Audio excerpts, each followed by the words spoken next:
De acuerdo. Sí, estoy grabando ya, creo.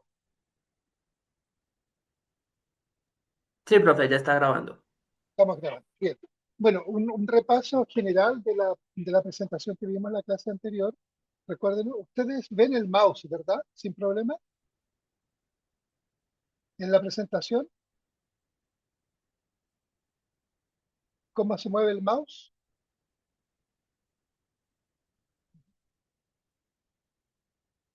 Bien. Lo primero, ¿cierto? Recordar un poco lo que comentamos la clase anterior. Disculpen un momento, algo está pasando.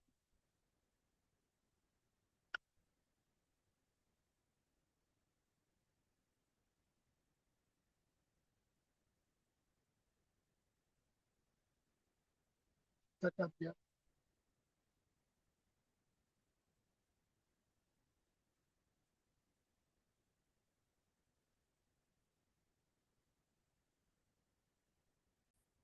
Ya.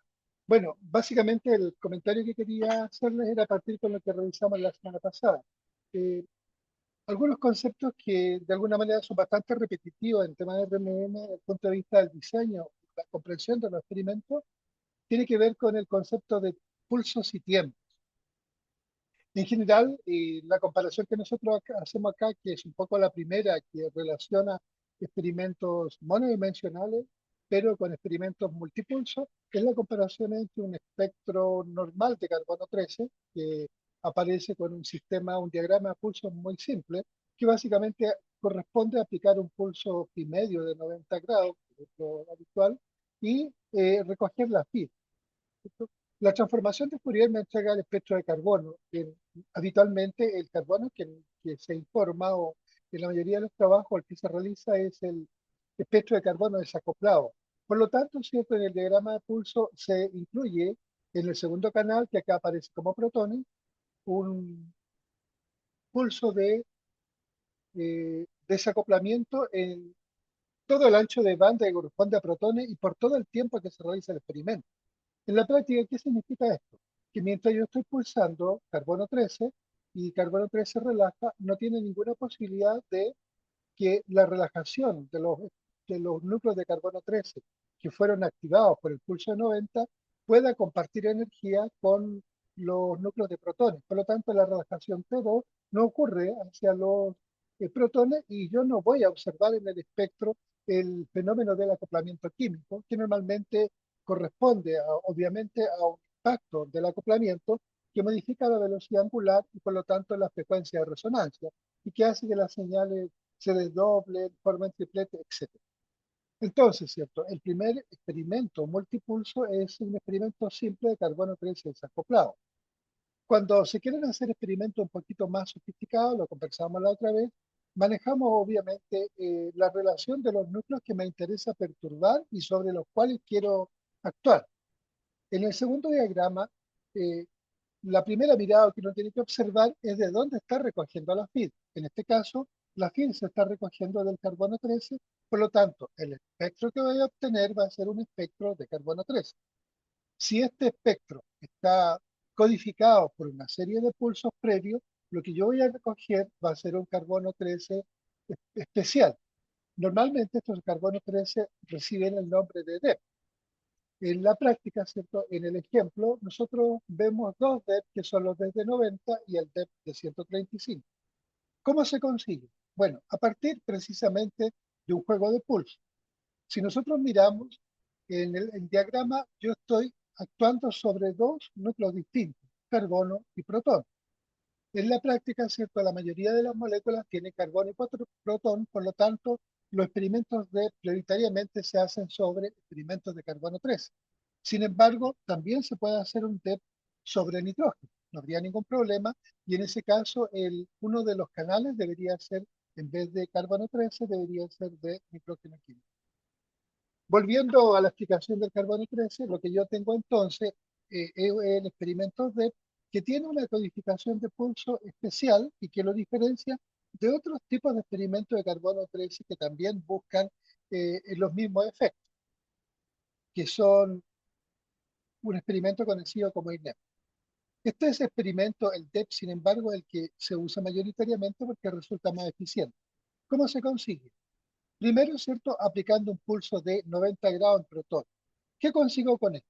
Activar la cantidad de protones, obviamente, de en el ancho de banda de toda la molécula, o sea, que involucran todos los protones de la molécula. Esto es más o menos la molécula que estamos viendo a la derecha, con un ancho de banda que perfectamente puede ir desde 0 a 12, 13, ya tengo la mayoría de núcleos dentro de la ventana espectral. Por lo tanto, ese pulso de pi medio se aplica, activa todos los núcleos de protones. Estos núcleos de protones van a relajar. Y acá aparece el primer efecto del tiempo. El primer tiempo, habitualmente conocido como tau, que pasa antes que se aplique un segundo pulso, se codifica en relación a las constantes de acoplamiento conocidas, de tal manera, ¿cierto?, que en este proceso el tiempo de relajación que se permite para los núcleos de protones es igual a un medio de un medio, ¿cierto?, del valor de la constante de acoplamiento carbono-hidrógeno. Recuerden que los J están en valor de Hertz. Por lo tanto, en la práctica, el tiempo que hay entre los pulsos, obviamente, es el inverso de Hertz, por lo tanto, está en segundos. Ese tiempo permite que solamente se produzcan las relajaciones más importantes, que son relajaciones que ocurren a los tiempos involucrados en las constantes de acoplamiento. Para darles una idea, la constante de acoplamiento directa entre un carbón y un protón son de aproximadamente 145 Hz promedio. Los acoplamientos del protón para carbonos más lejanos, cuando están a 2 y a 3 enlaces, son aproximadamente 25. Por lo tanto, si la constante es muy fuerte, es muy importante, muy grande, lo que yo necesito entonces son tiempos más cortos para conseguir ese proceso. Por lo tanto, si el tiempo está asociado a la constante. Lo que se hace posteriormente es un pulso de 180 que aparece acá en negro, que ya lo conversamos, que invierte o recupera toda la magnetización. ¿Para qué se hace? Para que con ese pulso yo vuelvo a recuperar la magnetización en los protones y simultáneamente aplico una magnetización en carbono 3. Obviamente, en este punto, eh, el proceso simultáneamente relaja los protones y relajan los carbonos, porque hay dos pulsos simultáneos. Por lo tanto, se produce acá un proceso de intercambio o de acoplamiento, intercambio de energía, y finalmente, para terminar, lo que se hace son dos pulsos, un pulso nuevamente de 180 en carbono, que permite recuperar toda la magnetización para obtener unas señales más intensas, y un pulso selectivo que es de un ángulo alfa, que corresponde a los ángulos de 90 y 135 o 45 grados, que son los habituales.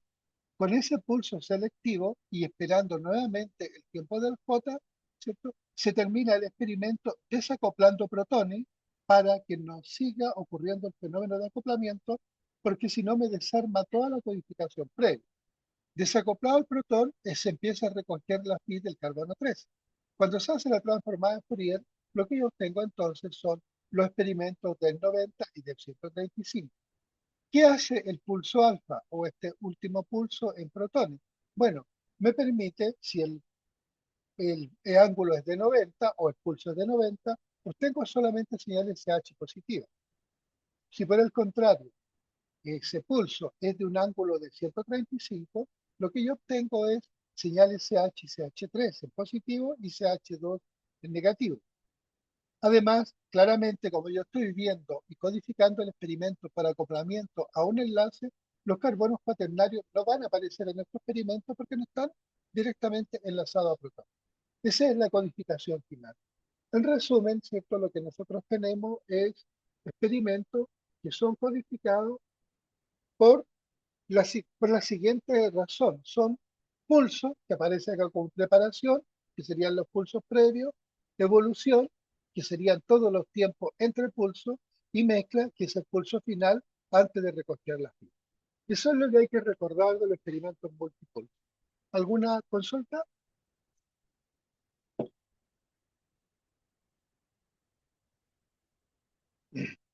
Bueno, si no hay consulta importante sobre eso, podemos seguir. ¿Cuál es el siguiente paso? Bueno, pasar de la RMN multipulso a la multidimensional, digamos, es un poquito, yo diría, más simple que lo que hemos hecho hasta ahora de tratar de interpretar cuál es el efecto de los pulsos. Hay un nuevo factor que incluye en esto y que utiliza básicamente la misma secuencia de pulsos, tiempos, pero genera lo que se conoce un segundo eje de recuperación de información, cuando estamos hablando de un experimento 2D. Eso es lo que vamos a trabajar ahora. Así que esto también, si esto requiere un poquitito dedicarle tiempo a la comprensión o estar un poco atento. Así que yo agradecería que me hicieran consulta si tienen alguna duda sobre esta parte que vamos a ver. En esta transparencia que ustedes la tienen, están básicamente todo el resumen de la implicancia y la significancia que tiene cada uno de los conceptos: preparación, evolución, mezcla, adquisición. Pero en realidad son pulsos y tiempos. El experimento más simple que nosotros vamos a mirar se conoce como el experimento COST, ¿cierto? Eh, en tiempo simple, ¿cierto? Para trabajarlo vamos a ver esta secuencia de experimentos. Por ejemplo, si yo preparo un experimento 1, cosa que nosotros ya habíamos visto, lo que tengo es una secuencia de dos pulsos, ¿cierto? Y lo que tengo es, obviamente, el primer pulso, que aparece acá, sería la preparación, la evolución sería el T1 que está entre los pulsos, el mezclado sería el segundo pulso y la detección sería el T2, que es la fiebre. Ahora, ¿qué he hecho para diferenciar el experimento 1 de 2? Lo que he hecho, en realidad, lo único que se hizo acá es aumentar el tiempo de evolución, que esté 1, de tal manera, ¿cierto?, que se va creciendo. El efecto del incremento del T1 influye directamente sobre los procesos de intercambio de energía o acoplamiento. Por lo tanto, va a influir en el resultado final que nosotros obtengamos. Acá, obviamente, ¿cierto? Hay otra mirada de lo mismo que nosotros estamos hablando, con todos los códigos que hemos conversado y que la gente que vino al laboratorio, en este caso Andrea y Fernando, lo estuvimos conversando, y bueno, con Ana, Andrés, lo vamos a ver hoy día en la tarde, así que más clarificación sobre la significancia de esta tecnología la vamos a ver en el laboratorio. Entonces, ¿qué vamos a hacer? Bueno, aprovechando esa posibilidad de codificar experimentos, lo que vamos a hacer es generar el primer experimento 2D, y esto va a ocurrir, y esto es lo importante. Si ustedes piensan en la secuencia que les mostré recién, que son pulsos, tiempos, básicamente todo lo que ocurre entre los pulsos, básicamente tiene que ver con los procesos de relajación T2. Por lo tanto, desde el punto de vista de la RMN clásica, tiene que ver esencialmente sobre las constantes de acoplamiento. Por lo tanto, ¿cierto? Cuando uno piensa en T2 y piensa en J, de alguna manera está pensando un poco en lo mismo.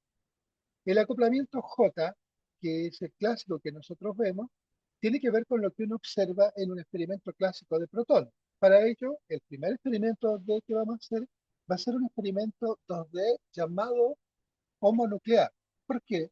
Porque va a ser un 2D protón-protón. Entonces, voy a repetir un poco esto, más adelante va a quedar en la transparencia, pero lo vamos a hacer siguiendo un ejemplo. Lo que yo tengo acá es un fragmento molecular. En términos simples, cuando yo miro este espectro, lo que puedo generar es este fragmento. No conozco cuáles serían, digamos, el cuarto enlace que aparece en el CH2, ni cuáles son los otros dos enlaces que aparecen en el CH. ¿Por qué razón? Porque el espectro de protones me entrega esta información acotada, pero bastante, digamos, eh, pero entrega bastante información. ¿Cuál es ella? Lo primero, ¿cierto? Que ya lo aprendimos en las clases de análisis de espectro de protones. Si yo veo un triplete, entiendo que es vecino de dos protones, de un CH2. Si viene un doblete, entiendo que es vecino de un CH.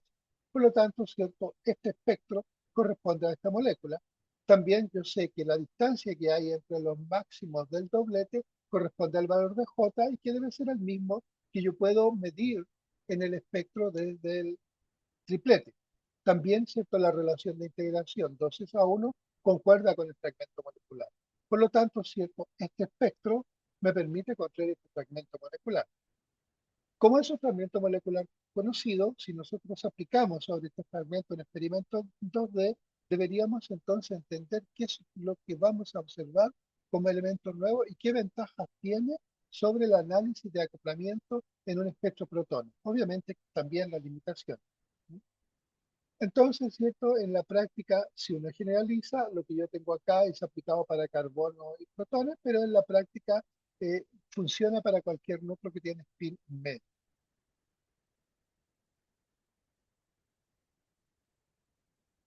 Si yo aplico un eco de spin a esta molécula, ¿cierto? Podría construir el siguiente experimento. Veamos. Primero, la discriminación. El experimento que nosotros conocemos, que tenemos, es un experimento eh, simple que corresponde a un experimento 1D protónico simple. Es tan simple que basta con un pulso de 90 y una adquisición, que es obviamente la FIT que aparece aquí. Cuando yo tomo este experimento y lo vuelvo a repetir completamente, es decir, hago lo mismo, tengo una preparación, una excitación y una feed, y lo repito muchas veces, lo que yo estoy haciendo es aumentar el número de scan, ¿correcto? O el número de barridos. Y en la práctica, lo que tengo es un incremento de la relación señal-ruido en el espectro. Por lo tanto, ¿cierto? Este es un experimento 1D que está acumulado. ¿Qué es la diferencia de un 2D? Esto es crucial. ¿Por qué?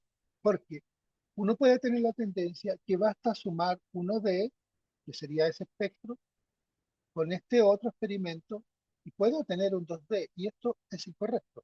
Lo comento por qué razón. Porque en los experimentos de este tipo, los más clásicos se conocen como COS y son un experimento 2D protón-protón.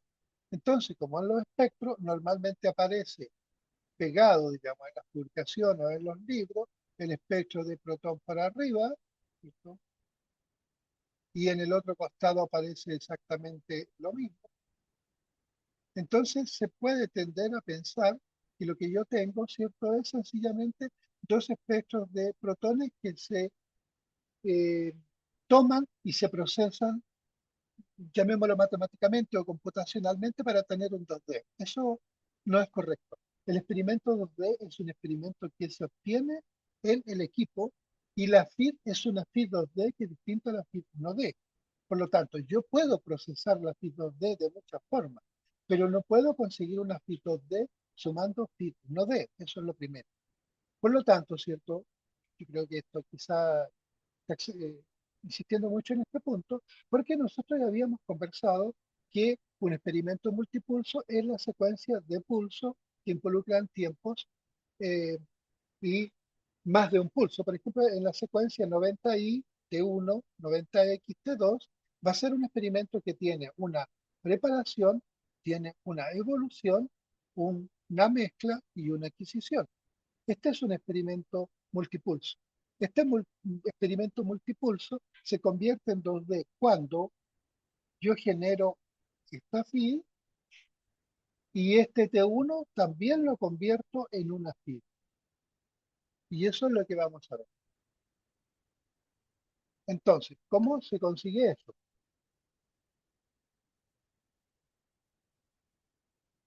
Esto lo habíamos mirado, pero veámoslo en calma alguna vez. ¿Recuerdan ustedes, yo se lo he comentado más de alguna vez, que si yo aplico un pulso 90 años y espero un tiempo, ese T1, mientras lo espero, la magnetización está procesando en el plano X y está relajando por acoplamiento T2. Por lo tanto, en este punto, yo estoy esperando un tiempo T1 que aparece con T minúscula, pero lo que está ocurriendo aquí es un T2. Por lo tanto, en términos simples, no confundir T mayúscula con T minúscula. T2 es el tiempo de relajación, que es un proceso intrínseco y de cada núcleo con sus vecinos. Por lo tanto, cierto es, un T2 es una propiedad específica de cada núcleo dentro de una molécula es a una temperatura y a un solvente determinado, pero es una constante. T1 es un tiempo que yo manipulo experimentalmente. Este T1 que yo manipulo, lo que va a hacer es, mientras más largo sea T1, más procesos T2 ocurren. Por lo tanto, se producen procesos de acoplamiento. Visto esto desde el punto de vista de la evolución, lo que yo tengo, después que aplico el pulso 90 en I, es la magnetización que procesa en el plano X. Recuerden ustedes que si el tiempo es muy corto eh, y aplico el segundo pulso, la- el, el tiempo en que evoluciona, ¿cierto? El T2 es muy corto y por lo tanto el sistema no ha relajado completamente y yo puedo encontrar cuando aplico el segundo pulso y luego aplico la, la feed y hago la transformada de Fourier, un pulso que va a ser positivo casi como hubiese aplicado un pulso de 90, sin con un T1 igual a 0. Recuerden que en la medida que avanzamos, ¿cierto? Yo puedo hacer que esta señal se haga más pequeña porque ya aumentó la relajación y puedo recuperar menos señal. E incluso puedo conseguir que en un momento X la magnetización está pasando por un punto cero. Lo que yo tengo obviamente es una intensidad de señal cero. Si yo evoluciono más allá de eso, tengo señales negativas. Entonces, ¿qué ocurre? Si tomamos el espectro anterior, que era un doblete y un triplete, para el sistema que estábamos viendo, que era un CH2, CH, entonces, ¿qué voy a tener? Que CH2, los protones del CH2 y los del CH no son equivalentes y evolucionan de manera distinta. Por lo tanto, si yo me construyo una serie de experimentos en que yo varío T1, que sería este primer tiempo de una evolución, ¿qué consigo? Voy a conseguir entonces que a un tiempo T1 cero, lo que voy a obtener es dar pulso 90 en I, pulso 90 en X, que me va a dejar la magnetización donde mismo, por lo tanto es equivalente a un espectro protón. No he hecho nada, como el experimento simple. Sin embargo, si yo vuelvo a registrar un experimento, pero ahora esperando 20 milisegundos entre el pulso de 90 en I y el 90 en X, lo que voy a obtener son contribuciones positivas y contribuciones negativas, digamos negativas, porque la magnetización ya evolucionó. O sea, T1 es mayor que cero. Si lo hago a 40, a 60, a 80, a 100 y a 120, se fijan ustedes que lo que yo tengo acá es una evolución de las diferentes señales. Por ejemplo, yo parto en el doblete solo con señales positivas. Si cuando evolucionamos, acá tengo, ¿cierto? Que acá en este punto ya hay contribuciones negativas. Entonces, si ustedes se fijan, tengo una intensidad máxima que va disminuyendo, después se va haciendo, pasa por cero, se hace negativa, se hace máxima, ahora es negativo, y se vuelve a recuperar. Pues lo tengo un proceso máximo, cero, mínimo, que va a ocurrir en función del tiempo. Cuando yo grafico esto que tengo, aquí simplificamos el modelo, ¿cierto? Y lo que yo tengo es, entonces, en T2, a ver, quiero que nos volvamos un poquito para que recuerden. Ya. T2 para este experimento es la FIR y T1 es el tiempo entre experimentos. Entonces, cuando grafico, yo puedo construir esto. Digo, acá tengo T2, ¿correcto? Por lo tanto, cuando tomo T2, el tiempo, la FIR, y la transformo por transformada de Fourier, que sería la transformada de Fourier acá, en este punto, lo que yo tengo es un espectro. Cuando, por ejemplo, hago muchos espectros, lo que estoy haciendo es T1. Entonces, en T1 estoy cambiando los tiempos y obtengo estos diferentes espectros.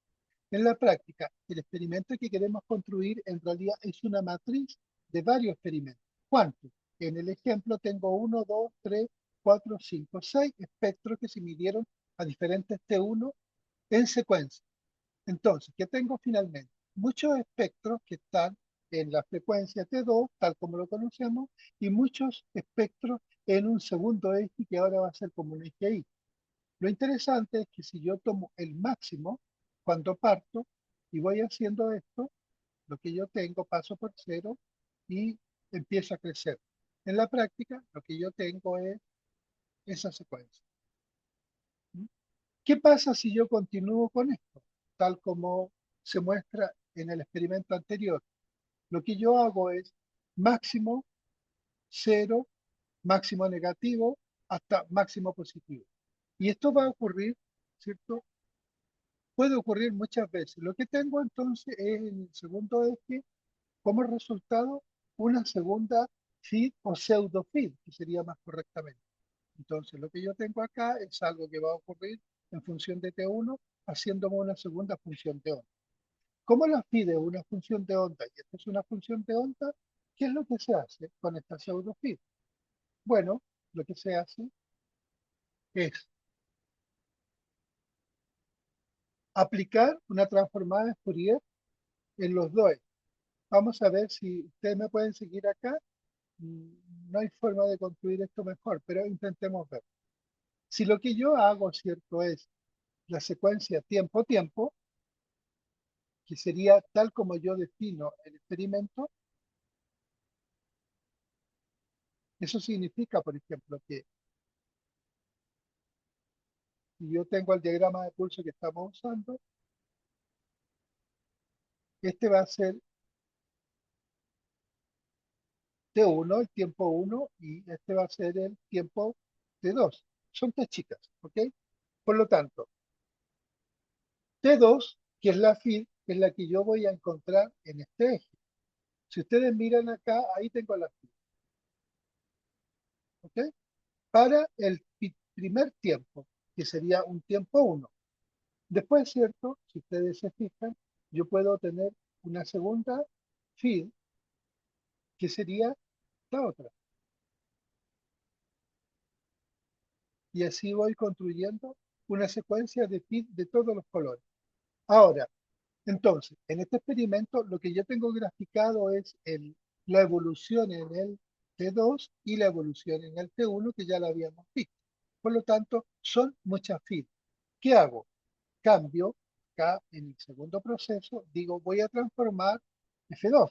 Por lo tanto, hago de T2 a F2, aplico la transformada de Fourier. Cuando aplico la transformada de Fourier, voy a tener acá espectro. Un triplete voy a poner ahí para mostrar, ¿listo? Voy a cambiarme de color. Y acá, por ejemplo, a lo mejor un doblete, etcétera. Y voy a construir otra y allá posiblemente el triplete esté mirando hacia abajo, porque es la evolución del tiempo.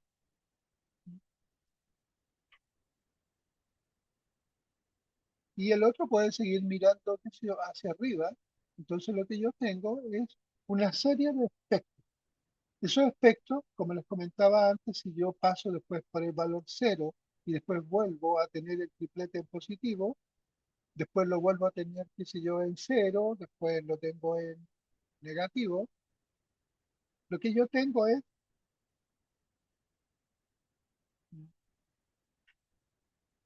una feed, ¿cierto? Asociada a este proceso. Entonces, tengo una feed que la veo acá, que es esta, y voy a generar una segunda feed que va en el otro sentido. Por lo tanto, si yo tomo ahora este T1, que es el primer tiempo que aparece entre los pulsos, y le aplico una transformada de Fourier, lo que yo tengo entonces ahora es un experimento de frecuencia con frecuencia. Y lo que voy a tener son una serie de señales repartidas en un plano XY. ¿Cómo se ve? Bueno, aquí está lo. Creo que es un momento importante para que ustedes me hagan las consultas pertinentes y Si algo les quedó en duda, me lo preguntan ahora, ¿ok? Cualquier cosa, aunque sea desde cuando partimos. ¿Dudas?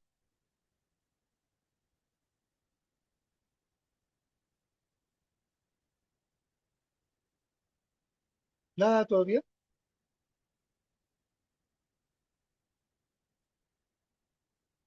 Bueno, y el siguiente, sí, consulta. Me parece que alguien iba a consultar. No, profe, comentarle que igual, o sea, le voy siguiendo bien de momento. Yo creo que las dudas van a Van a comenzar a aparecer. surgir ya cuando, sí, eso. De acuerdo, pero si tienen alguna duda en este punto, me lo consultan. Miren, yo no sé si de acuerdo a lo que conversamos, en este punto pueden observar ustedes un poco lo que estábamos revisando con una mirada que trata de ser un poquito más clarificadora desde el punto de vista gráfico. Si ustedes se fijan, lo que yo tengo aquí es un plano XY, ¿cierto? Entonces, esto que están acá, que aparece como T1, T2, T4, en realidad es, para no confundir, corresponden esencialmente a los valores que aparecen en T1. T1 que tiene una secuencia, y acá se pusieron T1, T2, T3, T4, puede ser confuso, y acá está la feed, que es T2. Por lo tanto, si ustedes se fijan, acá yo tengo una feed en un T1 que sería el cuarto valor, una feed verde en el T2, una feed roja en el T, me falta, claro, una feed verde en el T3, una roja en el T2 y una azul en el T1. ¿Sí? Son cuatro feeds, por lo tanto, lo que yo tengo en este sistema con la secuencia de los pulsos de 90 y tiempos de evolución y de mezcla y de adquisición, lo que tengo acá entonces es una matriz. Transformo T2 y lo que tengo son obviamente varios espectros, de tal manera que lo que es el espectro medido en T1 igual a 1 me da señales positivas, el medido en T2 me da señales positivas, algunas que han evolucionado más rápidas y están más pequeñas y así algunas van cambiando. Si tomo cada señal, por ejemplo, tomo la primera señal que me aparece, sigo una secuencia y esto sigue la tendencia de un movimiento sinusoidal. Cada una de las señales es el mismo proceso, obviamente a su propia velocidad de precesión o movimiento, velocidad angular. Cuando yo entonces aplico la segunda transformada de Fourier, que ahora va a ser sobre los datos T1, lo que yo obtengo es un plano con unas manchitas. ¿Ok? Estas manchitas vamos a ver a continuación que corresponden a una proyección de un experimento en tres dimensiones en realidad, que yo lo observo en dos dimensiones. Entonces, lo que yo estoy viendo es que acá se observa, es como un plano con señales positivas y negativas que yo logro cortar topológicamente y lo que voy a dibujar es un plano con señales, digamos, que están como una suerte de corte topográfico similar a lo que se muestra en los mapas. De todas maneras, eh, en estas figuritas que están al costado, nosotros podemos observar. Si ustedes seguimos la secuencia anterior, yo pasé de tener dos feeds a tener una feed, ¿cierto? Con un plano de varios espectros y cuando hago la segunda transformada de Fourier voy a tener todas las señales transformadas. Las señales transformadas ya sabemos que son, cuando hacemos la transformada de Fourier en una sola dimensión, es una señal lorenciana. Imagínense que esta misma señal ahora yo la obtengo lorenciana en un eje, por lo tanto es como mirar una montaña desde el costado, lo veo aquí en un plano, pero supónganse que tengo la posibilidad de mirarlo un poco más en tres dimensiones, porque generé el segundo T, y lo que ocurre es que ahora en realidad esto no es sencillamente una señal lorenciana, sino que es un cono lorenciano. Entonces, todas las señales se van a ver como cono. ¿Ok? En términos simples, ¿cierto? Que lo que yo observo entonces son los procesos de las dos transformadas de Fourier.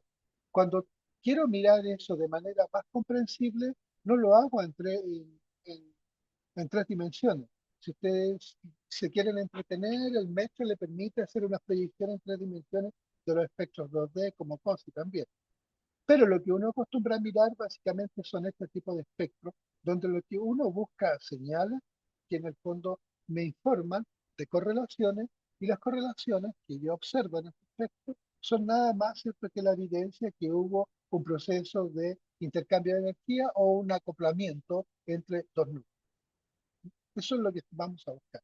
Por lo tanto, cierto, toda la forma de mirarlo es una forma de simplificar la observación. Entonces, rápidamente, ¿qué mido en RMN? En RMN hago un experimento de dos secuencias de que es el que estamos viendo, y una fila, donde tengo P1, primer pulso, y tengo dos pulsos. En este caso, los dos pulsos son dos pulsos de 90. No siempre son dos pulsos de 90, pero acá son dos de 90. Y este es T1 y esto es T2. Cuando hago este experimento, ¿qué obtengo? Obtengo una matriz donde tengo tantos experimentos como valores de T1 tenga, en este caso 4, y tantas feed como experimentos tenga, por cierto, también. O sea, cada uno de los experimentos hechos en T1 constituye una feed. Por lo tanto, siempre tengo una matriz del número de experimentos y las cantidades de feed que puedo observar. Cuando hago el procesamiento, y hasta acá, ¿cierto? Eso es el experimento de RMS. Solo esto, ¿de acuerdo? Todo esto que va hacia acá, que serían las dos miradas que quiero obtener hasta llegar al espectro que quiero interpretar, son transformaciones matemáticas que se hacen en el computador y sencillamente son transformadas de Fourier. Por lo tanto, ¿cierto? La comprensión del espectro RMN es esto. Lo siguiente es la comprensión y el análisis de la información que me entrega. Ambos factores son importantes de comprender. ¿Por qué razón? Primero, porque yo necesito saber interpretar un experimento. Saber interpretarlo significa saber qué es lo que me entrega. Y lo segundo, que también tiene que ver, es tener alguna capacidad para evaluar si el experimento que estoy haciendo realmente me entrega la información que quiero obtener. Por lo tanto, si yo quiero obtener una información de acoplamientos que ocurren entre núcleos muy cercanos, que están enlazados, voy a usar un tiempo determinado, un T1 acotado. Si quiero encontrar constantes de acoplamientos más lejanas, lo que tengo que hacer es cambiar los T1. Si quiero hacer una secuencia para eliminar más de un pulso, como en el TEP, necesito hacer muchas secuencias de pulsos. Por lo tanto, ¿cierto? Un tema es que el experimento me entregue la información que yo necesito, y lo segundo es, por cierto, saber cómo interpretar. En esta parte, entonces, nosotros vamos a entrar ahora a todos los procesos más bien de interpretación de este experimento. El primero, que hemos estado hablando todo el rato, en realidad, corresponde a experimentos que se conocen básicamente como un experimento COSI. Acá, por cierto, hay otra mirada, ¿no? Para comparar un experimento 1D con un experimento 2D.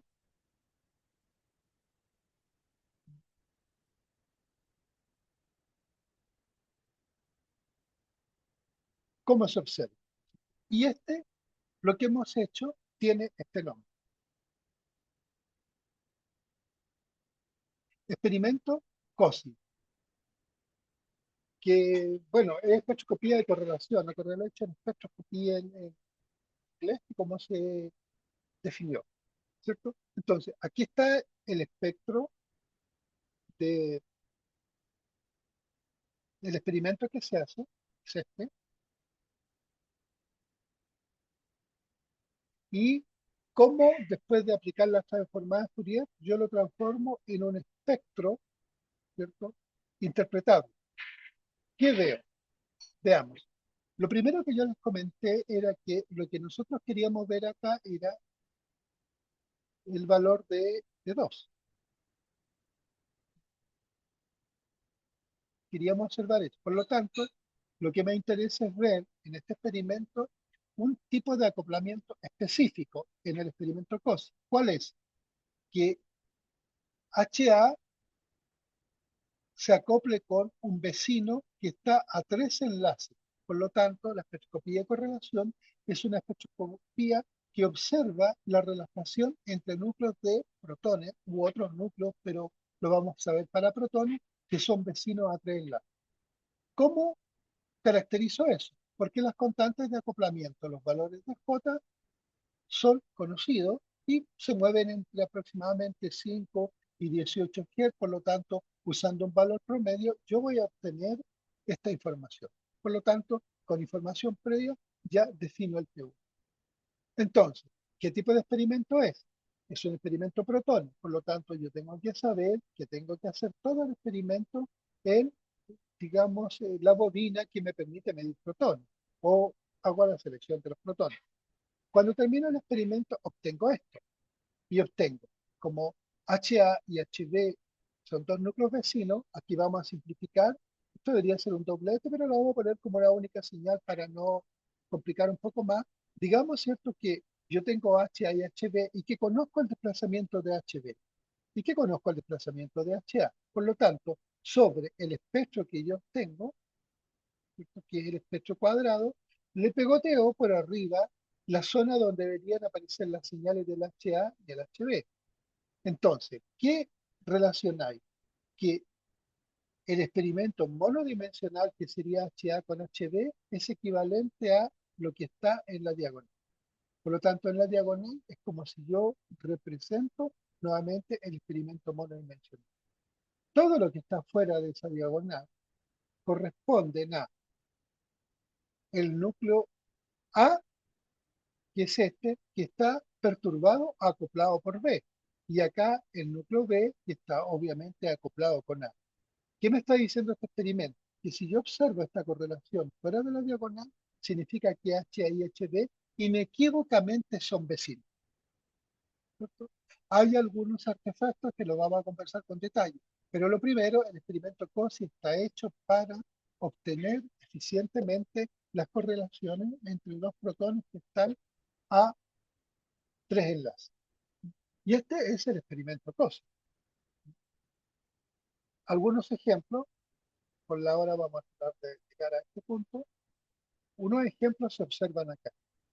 Acá, por cierto, si ustedes me siguen, veamos, tenemos un fragmento molecular. Este fragmento molecular me muestra, cierto, que hay una disrupción dentro de la molécula que me genera dos fragmentos de spin distintos, donde H, A y C están a tres enlaces y por lo tanto ellos, en términos simples, tienen un acoplamiento fuerte porque el J es grande. Y HB, que eventualmente puede acoplarse con HA, pero lo va a hacer a cuatro enlaces. Y ese acoplamiento a cuatro enlaces es mucho más débil y requiere mucho más tiempo.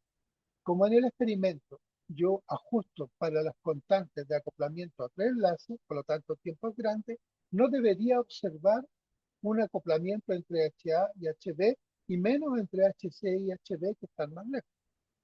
Cuando hago el experimento, ¿cierto?, y lo que yo obtengo es en la diagonal, digamos, matrices que son equivalentes a los acoplamientos.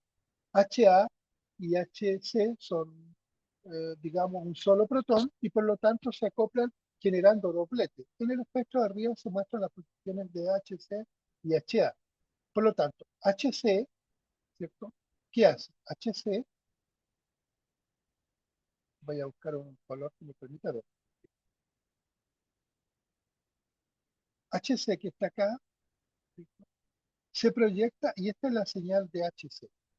HC, si yo tiro una horizontal, me encuentro con esta señal, que es una correlación, y si la bajo verticalmente, obtengo la otra señal. Eso me dice que este núcleo HC está acoplado con el núcleo HA.